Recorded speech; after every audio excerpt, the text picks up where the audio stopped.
Good morning. This is Brian Lee, and I am going to continue my study on Joseph, study a little bit about his life. So let's get started and go to Joseph. This is a series that is based off of a life of Joseph from the Keep Believing Ministries. But I put my own twinge on it, of course. So let's kind of go ahead and talk a little bit more about this. Um, do you know who you are? So that's really going to be the main question that I am going to ask throughout this whole entire uh, talk that we're going to do today. And there is a Danish philosopher, and I know I'm going to jack up his name. His name is Soren Kierkegaard, who said this simple phrase that now, with God's help, I will become myself. Do you know who you are? I thought that that phrase actually was pretty interesting because if you know who you are, then you will understand how God can make you who you're supposed to be. And I'm hoping that in our little talk here, looking at Joseph, we can kind of figure out how Joseph discover who he's going to be in a very, very weird set of circumstances. Um, so it's one of life's hardest questions, and trying to figure out, do you know who you are? In fact, I just got done talking to someone just earlier this morning, and that was really the theme of what we were talking about. How does he tell himself or understand exactly who he's supposed to be? And we kind of came together and kind of figured things out. I'm hoping that I can do the same for you. But first, let's talk about Joseph.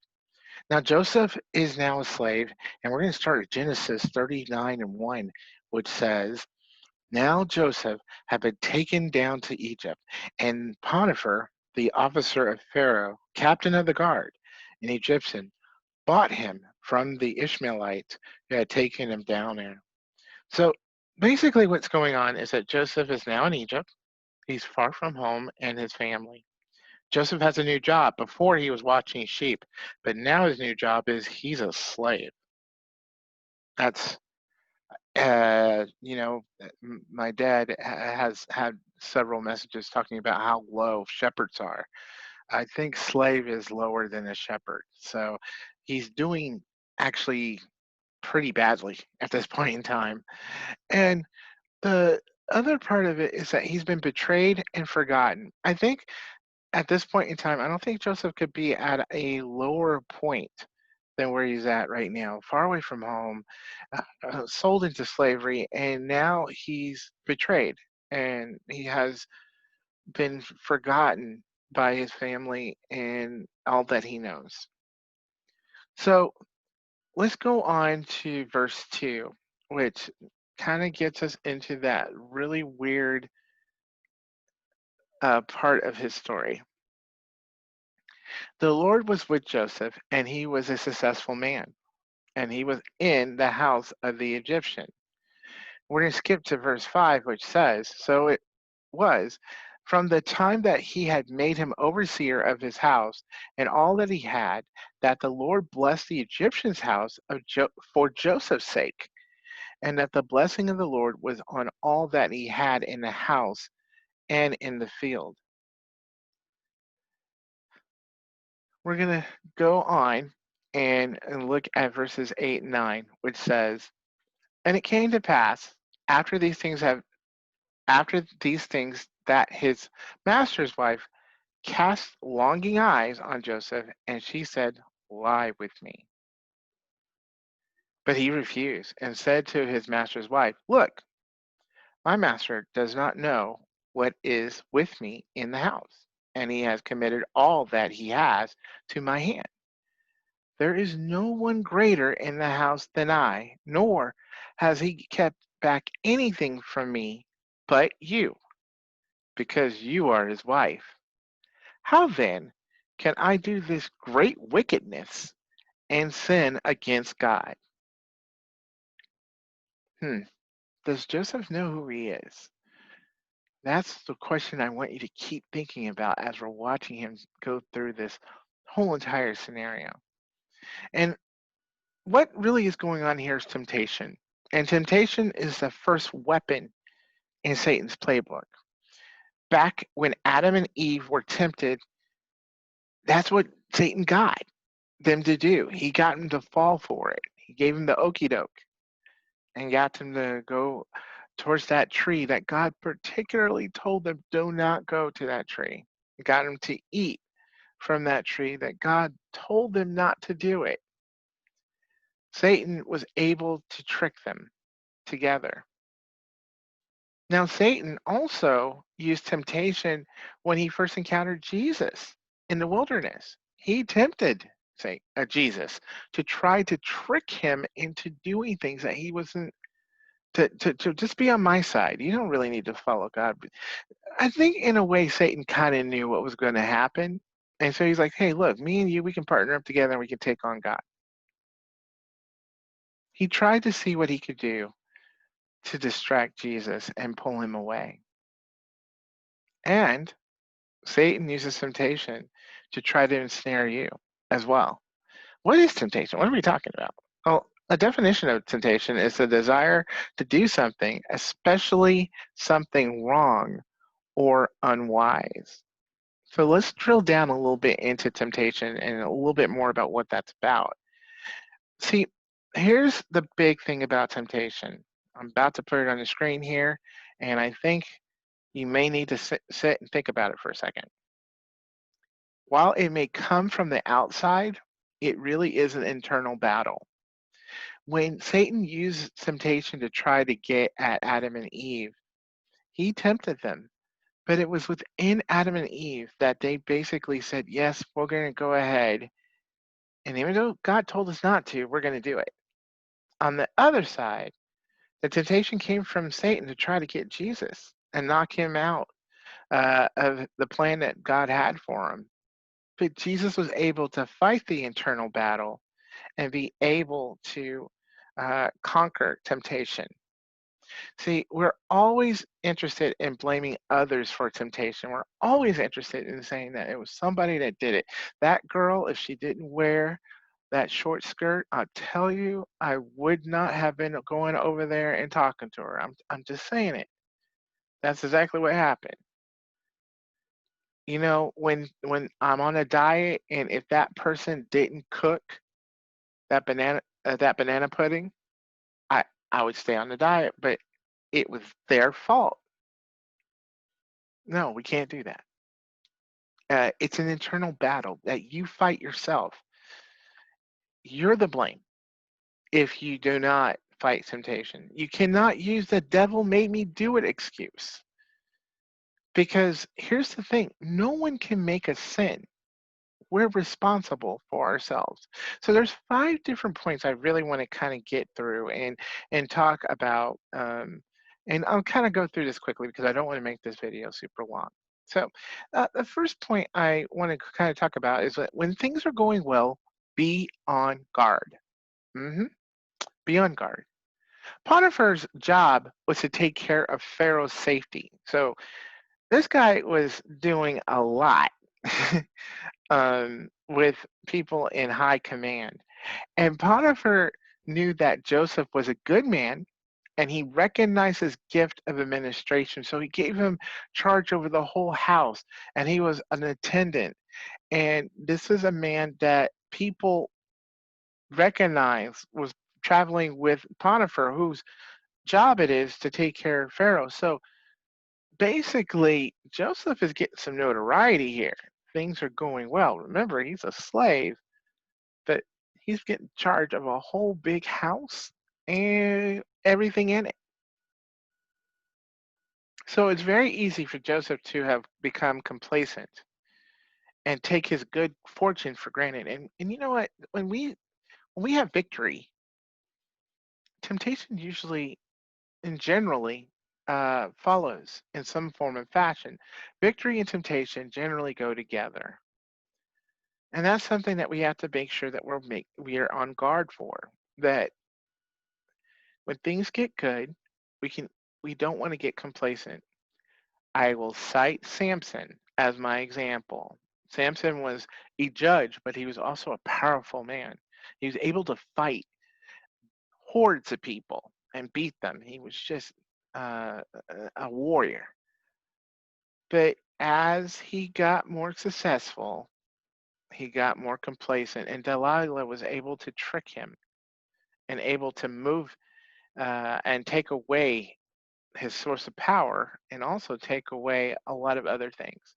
So when we're victorious and we're living in pretty good times, make sure you understand temptation is not far behind. The second thing I want to mention is that when you are tempted, remember who you are. Potiphar's wife started to make moves on him, and you know what? She didn't just get the hint. She didn't. She didn't just say, "Okay, Joseph, I see that you're not interested in me, so I will just go on and find someone else."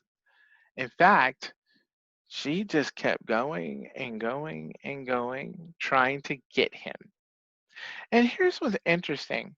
When I read earlier, Joseph knew that he couldn't fall in temptation. I'm not going to let this woman do this to me. And he used Bible vocabulary when he resisted. Now, what I mean by Bible vocabulary? Bible vocabulary is he used what it is. For example, this is wickedness. This is a sin against God. This is adultery. He didn't try to use our modern words now to try to rationalize why he should be able to get away with this Mrs. Robinson type of scenario. He didn't use modern words like, well, it's just a slight affair, or we're just having a little tryst, or hey, look, we're just going to do something that's like making love. He's using what it is. This is wickedness. Wait, what you're trying to pull me into is wickedness. What you're trying to do is pull me into a sin against God.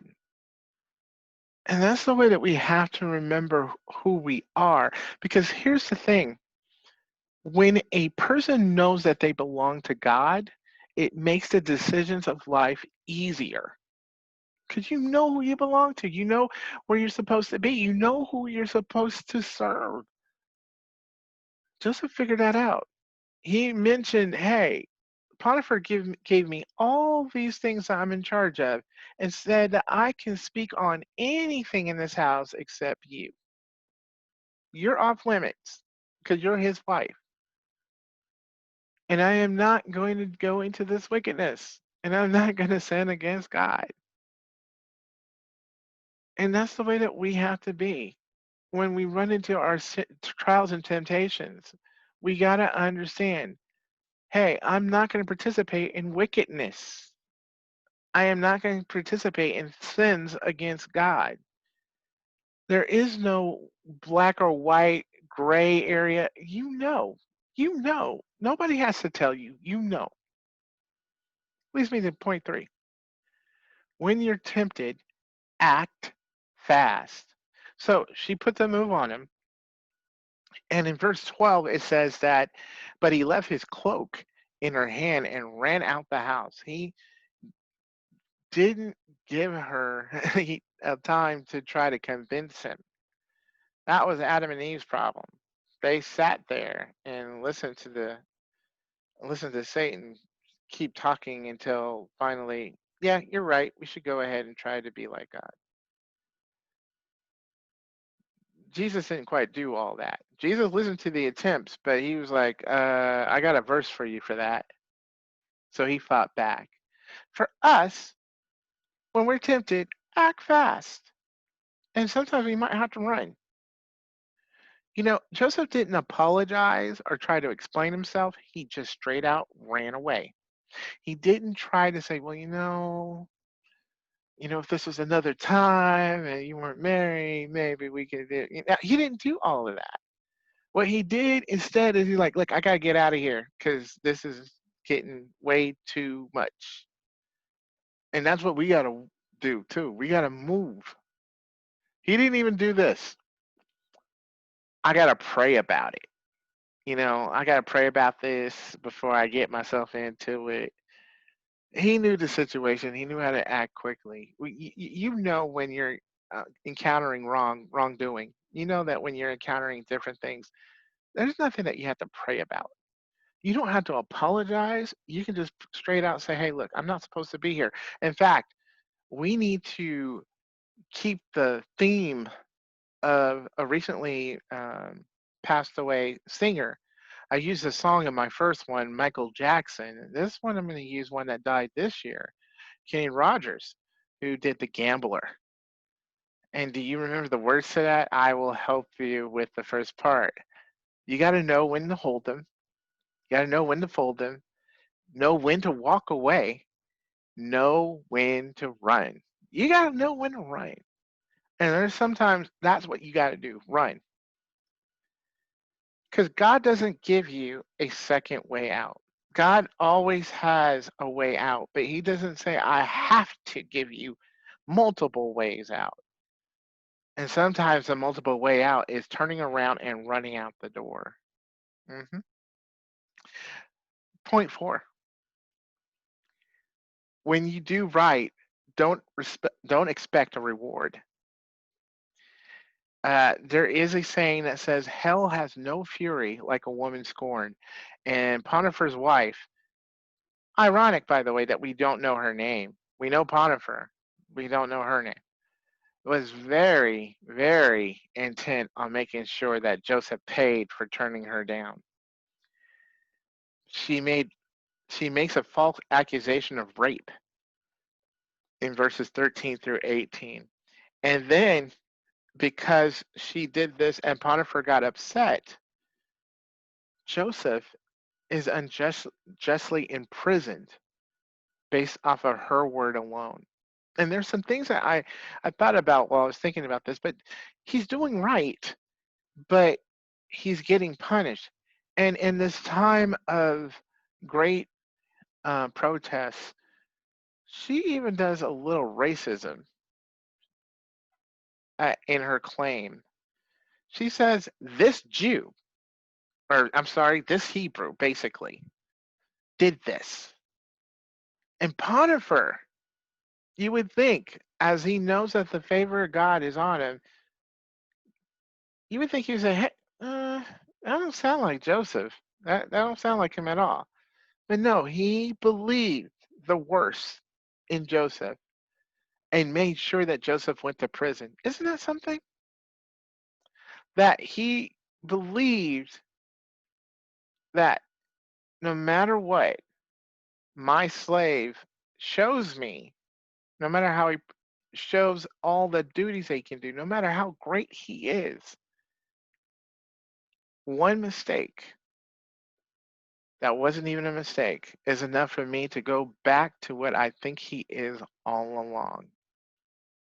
That's racism. That's not just on her part, but him as well.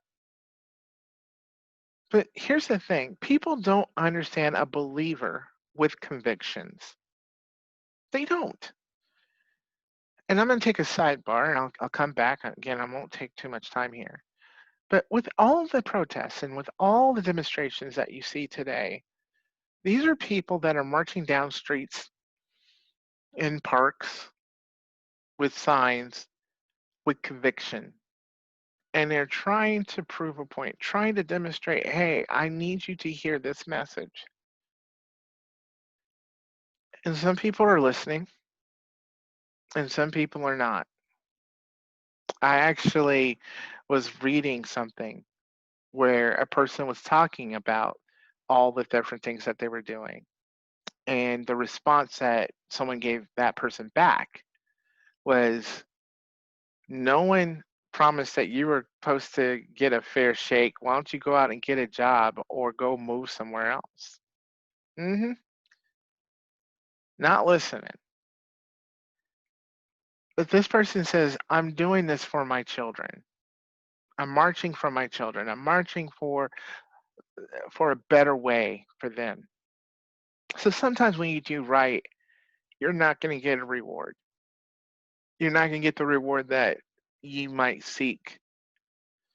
I said this on my Facebook. Martin Luther King, when he died in 1968, was not a popular person. We romanticize it now, but he was he was polled as one of the most hated men in America, and he was doing right. He was speaking out for the poor. He spoke out against a war that everybody later on found out he was on the right side of. He was still speaking out for black people, but he didn't get the reward. He got it after he died. And ironically, that's kind of how it works for us as well as Christians. Number 5, when you do right, God will honor you. Let's keep reading.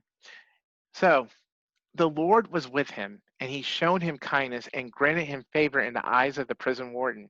So the warden put Joseph in charge of all those held in the prison. The prisoner is now over the prison.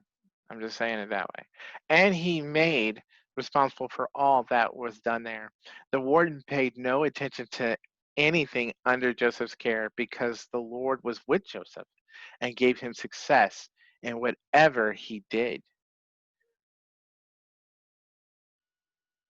This whole thing should have ruined Joseph. He lost his job. It was a slave job, but he lost a job. He lost his good name and he lost his freedom.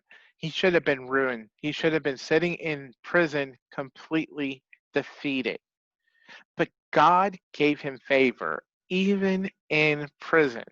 Like I said, when I stopped during the middle of that, he got favor enough to be put in charge of the other prisoners. There's guards for that, but he took those people's places. And the warden didn't even care. He's like, "Oh, Joseph got it covered. I'm going to go out and play golf." Isn't that crazy? That's nuts. That's not even like possible in today's society. But here we are again with God giving him favor over people that are supposed to rule all over him. It's just amazing. Because things may not look like they're in your favor, but then God takes care of those details.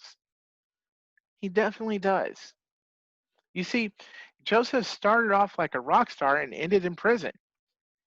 That kind of story is sad and depressing. But Joseph was also able to show his faithfulness along the way, and God took care of him. And not only did he do that, he also gave him favor. And how did all of this happen? Well, how is it possible that Joseph received this incredible grace and favor? Because Joseph knew who he was. He knew who he was. That's the question I started this with, and that's the question I'm ending this with. The answer I'm ending it with? You need to know that who you are, so that God can continue to bless you. See, Joseph knew he belonged to God, and he also knew that that makes his decision making easy. If we can do that, if we can understand that, if we can uh, capture this concept of understanding that I know who I am because I belong to God, therefore I will do God's will all the time. There is no other wiggle room. I will just do God's will. That's it. It makes your decision making easy. Because here's the thing, if you know who you are, if you know who you are, you can serve Christ anywhere. You can serve him in your homeland. You can also serve him under the rule of someone. You can serve him when a woman or a man falsely accuses you. You can serve him when you end up in prison. Joseph knew who he was, and that's why God kept giving him favor. If you're looking for favor today, if you're looking for God to do something miraculous in your life today, then what I propose to you is that you understand who you are in him and then live it and then do what you're supposed to do. Let me finish this off with a quick word of prayer. Lord, we thank you for this message and for this conversation about Joseph. And I hope, Lord, that as people are listening to this today, that they understand that no, things are not always going to work out perfectly. That there will be times when I will end up in a slavery type thing, in a pit. There will be times when I'll end up in something that seems like I'm in prison. But God, if I live as though I belong to you. And Lord, if I do my decision making based off of that, I know that you're going to be faithful and just to keep me in your perfect peace, that you'll be faithful and just to keep me in the arms of favor within you. So, Lord, I pray today for all those that are struggling. I pray today that they're able to follow you, Lord, and know that they belong to you. I pray, Lord, that you protect all those that are struggling today, that feel low, that feel like they're down and out, and feel like that there's nowhere to go. I pray, Lord, for those uh, since we've been talking about jobs, so those that have lost their jobs, Lord, and feel rejected and feel forgotten. God, you know what that feels like. And you also know that your perfect peace carries us through it. So as we, Lord, look at this next week coming up, I ask, Lord, that you continue to wrap your arms around us. Help us to lean on your everlasting arms, God, because you love us and we love you, and that you're faithful to us and that you'll always pull us through. Amen. I thank you for sitting through this message about Joseph. Next week, Pastor Lee will come back and talk a little bit more about. I think he's getting close to the end of his series, or he might be actually done and moving on to another one. But when we come back to Joseph, this is a little tease in about a week. Uh, he's going to meet some very interesting people in jail, and that's going to change everything. So again, thank you for listening, and I hope that you enjoy the rest of your Sunday. Be blessed. Bye.